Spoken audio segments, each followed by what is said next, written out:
लेकिन 2 दिन क्या हुए हैं अमेरिकी मार्केट्स में और एशियाई मार्केट्स में, उसको समझने के लिए हरमाज हमारे साथ हैं। मार्केट के लिए आज कौन से लेवल्स क्रूशल रहेंगे, स्पेशली ट्यूसडे के परफॉर्मेंस और इस पोल ऑफ पोल्स के आंकड़े जो हमने आपके सामने रखे हैं 2 स्टेट इलेक्शंस के, वो इम्पॉर्टेंट रहेगा। तो वीरू उस पर एक नज़रिया डालेंगे और ऑफ कोर्स जो भी खबरें हैं वो मैं आपके सामने पेश करूंगी। पहले ग्लोबल फ्रंट पर स्थिति क्या बन रही है, हरमाज बताइए। लग तो रहा था कि कमज़ोरी रहेगी, लेकिन एक पुल बैक आया। डाउ कमज़ोर था, नैस्डैक में एक पुल बैक आया। 2 दिनों को कैसे पचाना है आज सुबह में? Good morning Harshada. और ट्यूसडे के लोस से अच्छी रिकवरी आई है, पर आप कह सकती है कि बाजार ऑन द एज था क्योंकि बहुत बड़े नतीजे आने वाले थे एनवीडिया के। और अगर प्राइमा फेसी अगर आप देखें तो 94% की रेवेन्यू ग्रोथ थी एनवीडिया की, तो आप कहेंगे वो नंबर बड़े अच्छे थे, लेकिन नंबर दरअसल ख़राब थे एनवीडिया के, क्योंकि कई सारे फैक्टर्स हैं उनकी। देखिए, रेवेन्यू आय में उनकी अनुमान से बेहतर थी, ईपीएस उनकी अनुमान से बेहतर थी, लेकिन जो सेल्स ग्रोथ जो उनकी आ रही है वो लगातार चौथे तिमाही अब वो घटती हुई दिखाई दे रही है। जबकि जो 265% की जो उन्होंने आय में बढ़त दिखाई थी वो अब गिरकर 94% हो गई है। और जो अगले क्वार्टर की उन्होंने गाइडेंस दी है वो $37.5 बिलियन की दी है, जो कि अगर उतना ही अगर फिगर रहा तो वो 70% की ग्रोथ दिखाएगा। तो इसका मतलब है कि सेल्स और स्लो होने के अनुमान आसार एनवीडिया भी लगा रहा है।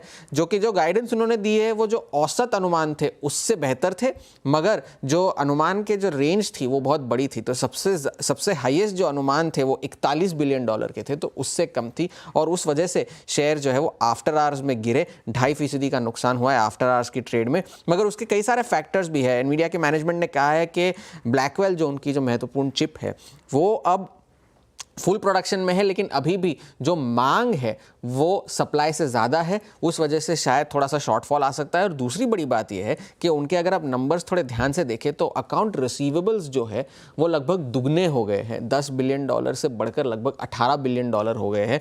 तो वो एक फैक्टर है। ये इसलिए भी हो सकता है कि जो ऑर्डर्स उन्हें मिल रहे हैं वो पहले से ही अपने नंबर्स में रिफ्लेक्ट कर रहे हैं पेमेंट मिलने से पहले, उस वजह से भी शायद ये जो नंबर्स है वो थोड़े बढ़े हुए आपको दिख सकते हैं। तो अकाउंट रिसीवेबल जो है वो लगभग $18 बिलियन के हो गए, इस वजह से शेयर में गिरावट आई।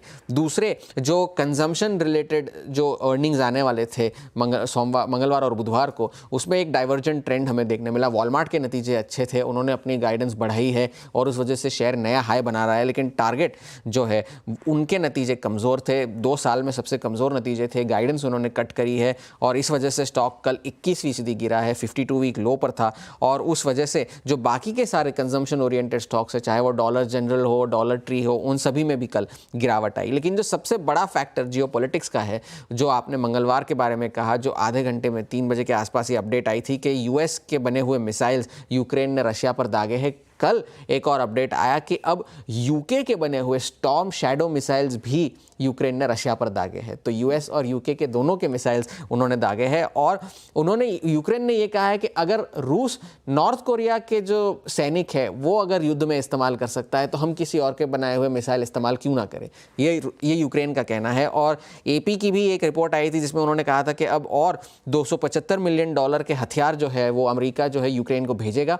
ये रिपोर्ट निकल कर आ रही है और ये रिस्पॉन्स जो रूस का जो जवाब था उसमें उन्होंने जो परमाणु हमले की जो थ्रेशोल्ड है उसको घटा दिया है। वो ऐसा ये उन्होंने नहीं कहा कि परमाणु हमला हम करेंगे, मगर जो थ्रेशोल्ड होती है उसे घटा दिया है रशिया ने। तो इस पे एसेट क्लासेस पर क्या इम्पैक्ट हुआ, जिस तरह से सोने के भाव में थोड़ी सी बढ़त देखने मिली है, हेवन बाइंग हुई थी, तो गोल्डमैन सैक्स का तो कहना ही है कि 3000 का जाएगा। यूबीएस ने अब नया लक्ष्य निकाला है, 2900 का लक्ष्य है यूबीएस का सोने के भाव में। और ब्रेंट जो है, तेल की कीमतों में कोई ज़्यादा उछाल देखने नहीं मिला, वो इसलिए क्योंकि यूएस के स्टॉक पाइल्स में बढ़ोतरी देखने मिली, गैसोलीन इन्वेंट्रीज में बढ़त देखने मिली, तो उस वजह से तेल की कीमतें अभी भी फ्लैट है, वहां पर कोई दबाव देखने नहीं मिला।